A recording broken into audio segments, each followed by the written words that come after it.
Kalakbay, paano nga ba kung ang nananahimik na lugar ninyo ay mapasok ng kampo ng dilim at nagasik ito ng kasamaan? Kaya ang dating tahimik na barangay ay nabulabog, kinatatakutan, at dahil doon kailangan mong lumaban.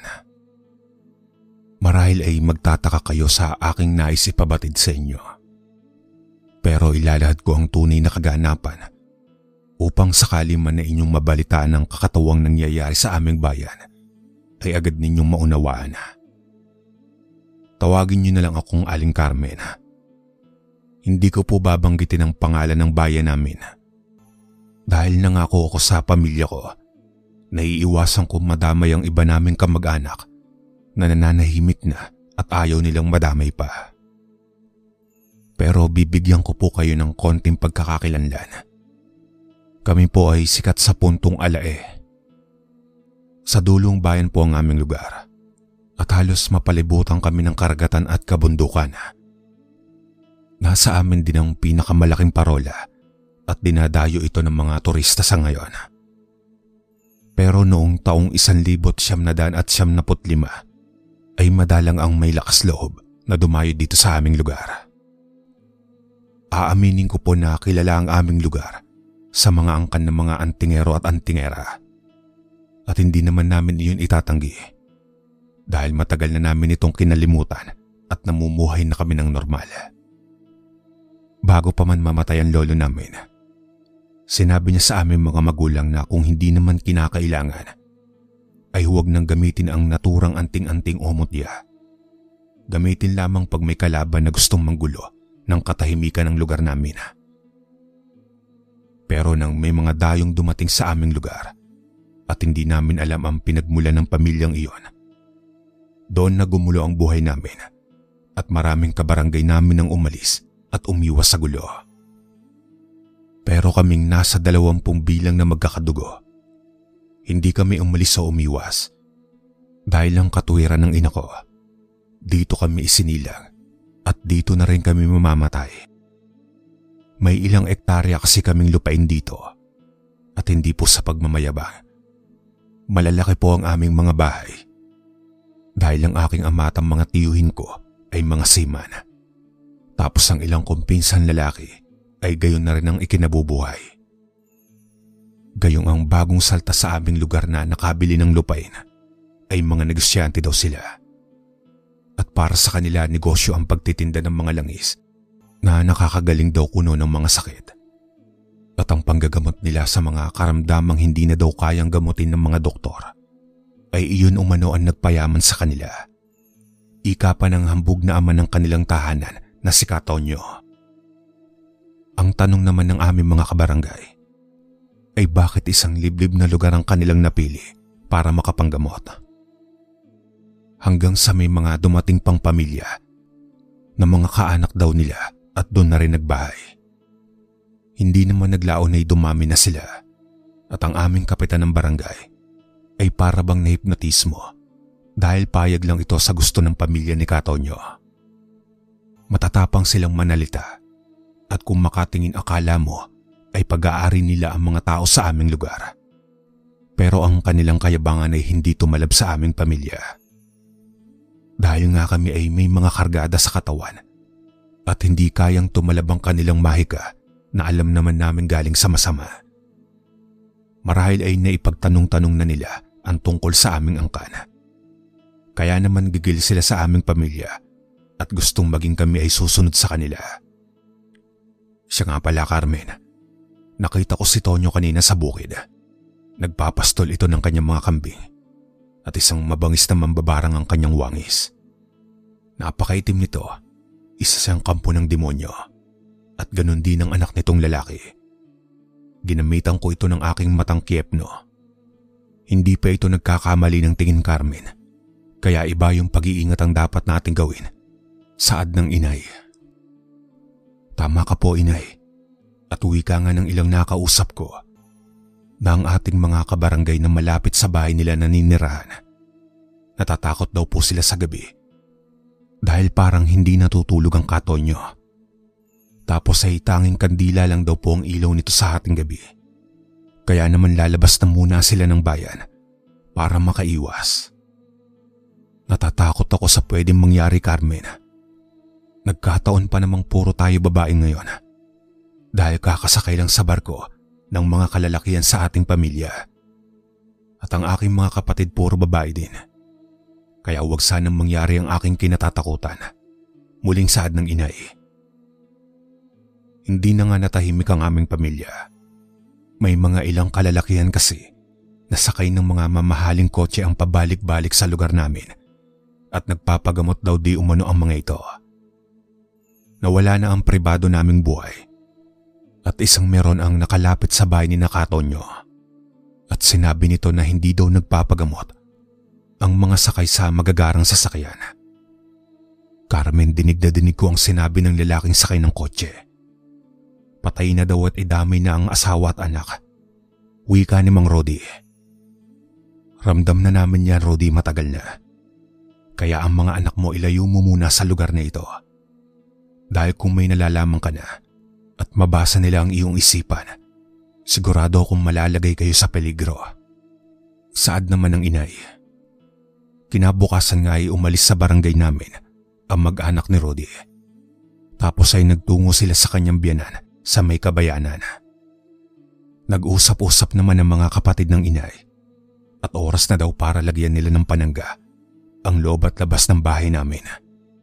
Napuna kasi namin ang malimit na pamamasyal ng mga anak ni Katonyo malapit sa aming mga kabahayan. Wala kasi kaming bakod dahil malawak ang aming lote at dahil nga hindi naman iba ang aming mga kapitbahay. Pero ang dalawang anak ni Katonyo, pumapasok na sila sa aming bakuran at nararamdaman ng inay ang panganib. Minsan nang hinarang ng aking tiyahin ang dalawang anak ni Katonyo. At ang sagot daw ng dalawa ay wala naman daw kaming mga bakod. Ipagpalagay na ngang wala kaming mga bakod. Ano naman ang inyong sadya at kailangan nyo pang dumayo sa aming lupain? Saad ng aking tiyahin. Nagtawanan lang na parang nakakaloko ang magkapatid at kakaiba na talaga ang mga mata ng mga ito. Mga walang galang sa nakatatanda sa kanila at kung kumilos akala mo'y kanila ang buong lupain. Matapos naman ang pangyayaring iyon, habang tumatagal ay mas lalo pang dumadami ang sasakyan na dumarating sa kanila. Tapos ay may nakakapangilabot na sigaw pa kaming naririnig. Ang sabi pa ng inay, maaaring nakikipaglaban daw ang Katonyo sa kagaya niyang mambabarang kaya malakas ang kanyang sigaw. Hanggang sa matapos na ng inay at ng mga tiyahin ko ang panangga sa mga masasamang nilalang. Tapos ay ikinabit na nila ito sa mga bahay ng buo naming angkan. Mararamdaman niya ni Katonyo, oras na lumapit siya sa mga kabahayan natin. Sasakit ang kanyang ulo at mahirap ito sa kanyang pakiramdam. Ang mga binuo kong orasyon kasama ang ilang mutya ng lahi natin, ito'y para sa kampo ng dilim. Lalo't higit sa kagaya niya mambabarang. Wala akong hangaring manakit, pero nakakatakot na ang kanyang ginagawa sa lugar natin. Saad ng inay. Hindi na nga naging payapa ang lugar namin. Kung dati ay nakakatulog pa kami sa tanghali at nakakapamasyal pa sa kagubatan para manguha ng bayabas at mga ligaw na prutas. Pero ngayon hindi na namin magawa. May kakaiba na kaming nararamdaman sa paligid na hindi kayang makita ng ordinaryong tao. Ang sabi ng tiyahin ko, nahahatak daw ni Katonyo ang mga itim na elemento at iba pang kaluluwang ligaw na tuwang-tuwa sa mga sinasambit ni Katonyo sa kanyang Latin na orasyon. Pero dahil nga kami ay may mga kargada sa katawan, naririnig namin ang mga haluyhoy ng mga nilalang na nahingi ng katarungan sa ginagawa ni Katonyo. Maging ang mga kaluluwang pinahirapan niya na ikinukulong sa kanyang itim na mahika, ramdam na ramdam din namin. Carmen, dumadami na ang mga ibong uwak sa kagubatan at mukhang pinamumugaran na ang ating niyugan ng mga hayop gubat. Kaya delikado na tayong basta-basta na lang lumabas ng bahay ngayon, saad ng inay. Wala na tayong katahimikan, inay. Samantalang noong kay sarap ng sikat ng araw sa umaga.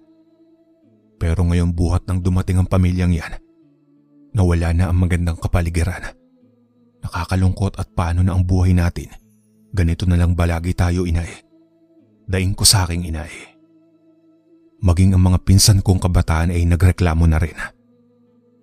Makalipas pa ang mga araw, napansin namin na naging magagalitin na ang Katonyo buhat nang maglagay kami ng panangga sa aming mga bahay. Lagi itong nagbumura at nakakaaway na ito ng tiyahin ko na malapit sa bahay nila. Hindi naman niya kami masabihin na alisin ang mga panangga dahil mahalata siyang mambabarang at hindi manggagamot. Ang sabi pa ng inay, laging masakit ang ulo ni Katonyo sa tuwing napapalapit ito sa bahay ng tiyahin ko. Kaya naman nagagalit ito at kulang na lang ay barangin ng tiyahin ko. Pero matapang si tiya at alam ng ina ko na hindi ito papatalo. Kaya naman hindi siya nag-aalala kapag sinusubukang kantin ito ni Katonyo. Hirap na kami ng mga panahong iyon, kalakbay. Maging mga tindahan nagsasara dahil daw sa kakaibang mga hayop na nakikita nila.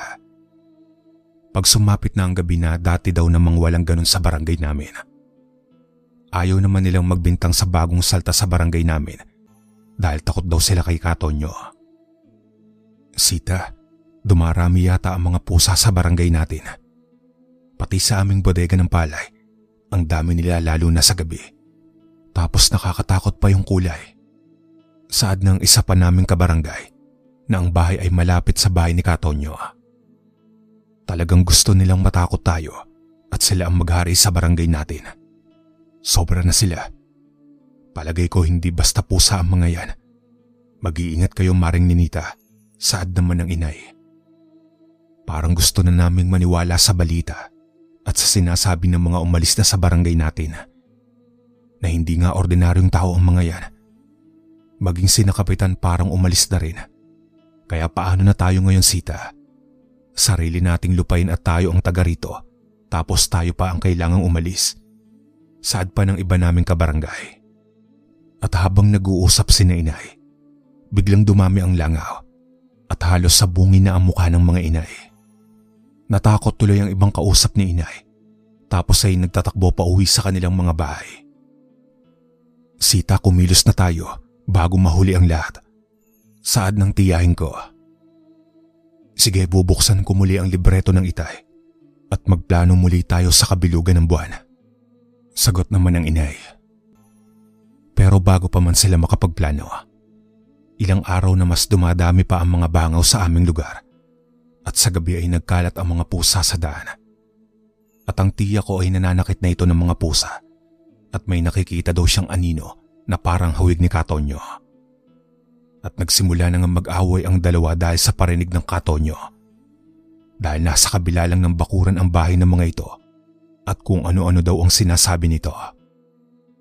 Huwag masyadong matapang, baka mapahama ka, Rosa. Bakit, Tonyo, tinatakot mo ba ako?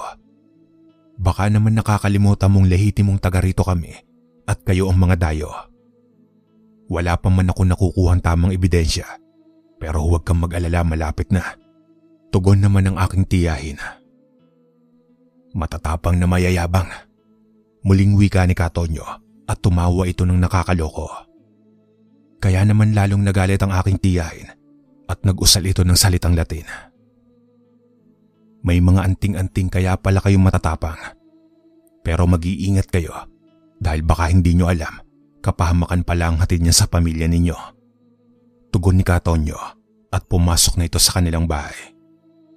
Hindi naman nagpatinag ang aking tiyahin. Pinakita niya na nasa tamang lugar kami at hindi kami dayo para matakot. Kinagabihan ay nakita nito si Katonyo na nakatitig sa bintana nila kung saan nakaupo ang tiyahin ko. At natatawa naman ang tiyahin ko dahil alam niya ang gagawin ng mambabarang. Noon naman daw bandang 10:00 na ng gabi, may isang ibon ang tinutuka ang kanilang bintana at agad namang kumilos ang aking tiyahin at bumulong sa hangin. Rinig na rinig daw nila ang pagbagsak sa lupa ng malaking ibon at umalinsangan na daw ang hangin. Kaya namang kagad na nagtirik ng kandila ang tiya ko at pinakain ng orasyon ng kanyang anting-anting sa hangin. Wala nang nagawa si Katonyo at lalo pa iyong nagalit sa aking tiyahin. Pero habang nagngingit-ngit ito sa galit, lalo namang dumami ang mga langaw sa buong barangay. Nag-spray na kami ng mga gamot laban sa mga insekto. Pero walang magawa ang mga pang-spray at parang tinatawanan lang ito ni Katonyo. Wala namang pigiri at manukan sa lugar namin, kaya alam namin kagagawan iyon ng mambabarang. Hanggang isang araw noon, may mga grupo ng kalalakihan at kababaihan ang dumating at parang mga kulto itong kagrupo ni Katonyo. Mga nakaitim na damit ang mga ito at laging nakatitig sa aming mga kabahayan. Hanggang sa sumapit ang kabilugan ng buwan, agad na naghanda ang magkakapatid ng inay. Pinakain nila ang alaga nilang mutya. At habang abala sila, bigla namang uminit ang hangin at mas lalo pang dumami ang mga insekto. Delikado ito, Sita. Humanda kayo. Nasa paligid lang sila, alam nilang nandito tayo sa bahay ni Rosa. Gumagamit sila ng mahikang itim at tagabulag para hindi natin maramdaman ang kanilang pagsugod. Dahil pinapainit nila ang hangin at tumigil ang kilos nito. Natigil din ang epekto sa kanila ng ginawa kong panangga. Pwede silang makapasok sa bahay mo, Rosa. Humanda kayo. Carmen, maging alerto ka rin. Sad ng aking inay. At hindi pa nga tapos magsalita ang inay. Biglang dumami ang ipis at ang tiktik ng butiki nakakabingi at napakarami nila. Malakas ang kanilang kapangyarihan dahil sa liwanag ng buwan. Nakakapangilabot ang mga ipis habang lumilipad ang mga ito. Tapos ay sabay-sabay na nag-orasyon sila, inay. Sumabay na rin ako sa orasyon na alam ko. Hanggang sa nakita kong nahahawi ang mga ipis at may mga nagtatakbuang pusa sa labas ng pinto. Pawisan-pawisan na ang mga magkakapatid at ang punteriya nila ay si Katonyo. Sinisira nila ang orasyon nito maging ang kanyang mga bisita. Hanggang sa naririnig na namin ang mahinang daing ng mga ito at halos mawala ng wisyo sila, inay, dahil sa tindi ng ginagawa nilang panlaban sa mga mambabarang at ang hangin ang kanilang ginagawang panlaban sa grupo ni Katonyo. Noong sumapit ang 2:00 ng madaling araw, isa-isang namahinga sila, inay. Tapos ako naman ang taga-abot ng tubig nila.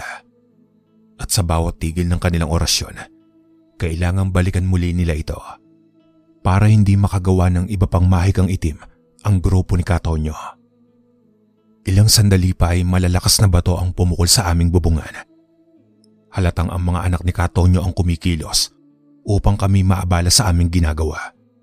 Pero kahit anong pilit na gawin nila ay hindi nagpatinag sila, inay. Hanggang sa natapos ang magdamag na iyon na hindi kami nasaktan ng angkan ni Katonyo. Kinabukasan ay nakita ko ang ilang babae na bisita ni Katonyo na pumasok ng kagubatan. Tapos ay bumalik silang may dalang dahon. Marahil ay baka gamitin nila iyon sa mga pinsalang natamo nila sa mga orasyon nila, nanay. Magpahinga na muna tayo. Hindi tayo pwedeng maging kampante. Traidor ang mga kampo ng demonyo.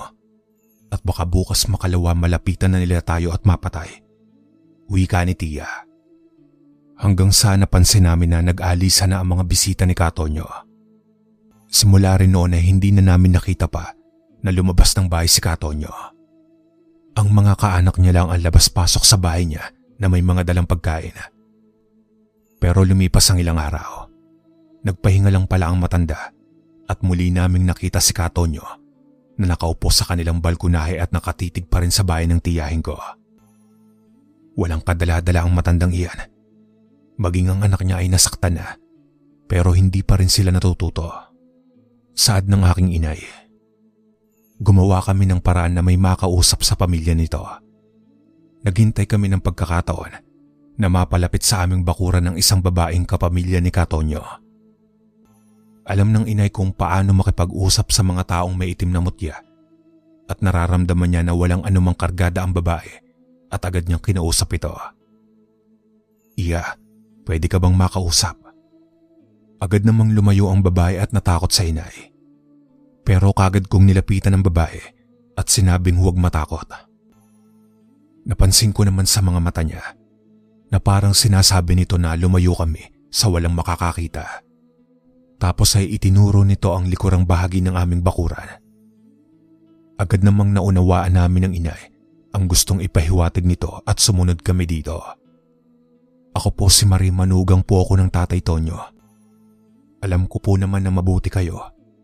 Kaya lang baka parusahan niya ako kapag nakita tayo. Mag-ingat po kayo, pinaghahandaan na po kayong lahat. Nakakatakot na rin po dahil nakikipag-usap na po ang biyenan ko sa demonyo. At sa oras na bumalik na po ang mga kulto, humanda na po kayo. Iaayaw namin ng ganoon. Normal na tao kami na may kakayahan lang na kontrahin ang kaalamang itim ng biyenan mo. Saad ng inay. Wala po kayong dapat na ipagpaliwanag sa akin. Nauunawaan ko po ang lahat. Pero gusto po ng biyenan ko na makuha din ang lupain ninyo. Tatayuan daw po ito ng isang kapilya at magpapalago sila ng kanilang samahan. Isang kulto po sila na may alam sa mga makakaliwang gawain. Matapos naman ang pag-uusap na iyon, ay muli nang bumalik si Marie kina Katonyo. Ilang araw na tahimik ang Katonyo, maging ang mga anak nitong lalaki ay hindi lumalabas ng bahay. At tulad nga ng sabi ng tiya ko, traidor ang mga ito at baka may inihahandang plano para sa amin. Kaya naman hindi kami nagpakampante at lagi pa rin kaming nakahanda sa mangyayari. Hanggang sa isang malakas na sama ng panahon nga ang dumaan sa bayan namin. At sa kalakasan noon ng bagyo, habang abala ang lahat, ang aming mga inaning palay ay agad naming ipinasok ng bahay. Tulong-tulong kami magpipinsan dahil wala nga ang aming mga ama. Hanggang may natanaw kami na may isang anino na lumabas sa likuran ng tiyahin ko. Nagtaka naman kami ni inay dahil hindi iyon naramdaman ng tiyahin ko. Dahil na rin siguro abala kami sa aming mga ginagawa. Dahil pag nabasa ang mga sako ng palay, mahirap para sa amin na magbilad muli. Kaya ang tiya abala ang isipan at hindi naramdaman ng panganib. Nag-aalala ang inay at maging ako ay natakot sa mangyayari. Alam kong may sadya sa tiyahin ko ang aninong iyon. At nang makapasok na kami sa aming mga tahanan at nagsara na rin dahil lumalakas na ang hangin at ulan. Pero hindi pa man kami nagtatagal sa aming bahay. Isang sigaw ang aming narinig sa bahay ng tiya. At ang lahat ay nagtakbuhan patungo sa bahay nila. Tapos ay nakita namin ang tiya na wala ng buhay at para itong matigas na kahoy lang na nakahiga at parang natuyo maging ang dugo nito. Huwag niyo siyang hahawakan at huwag niyong lalapitan, sigaw ng inay. May inilabas ang inay ko na isang malit na libreto at inilagay nito sa dibdib ng tiyahin ko sa tapat ng puso nito. Ayoko mang gawin ito, Katonyo. Pero hindi ako papayag na gawin mo ito sa kapatid ko. Patawarin ako ng Diyos, hagulgol ng inay. Tapos ay isang itim na bulak ang isinubo ng inay sa tiya at isang bulong ang ginawa nito sabay usal ng salitang Latin. Hanggang sa isang malakas na sigawan naman ang pumalaw sa bahay ni Katonyo. Nag-iiyakan ng lahat. Tapos sumigaw si inay na isara daw namin ang pintuan at bintana. Sundan daw namin ang kanyang sinasabi.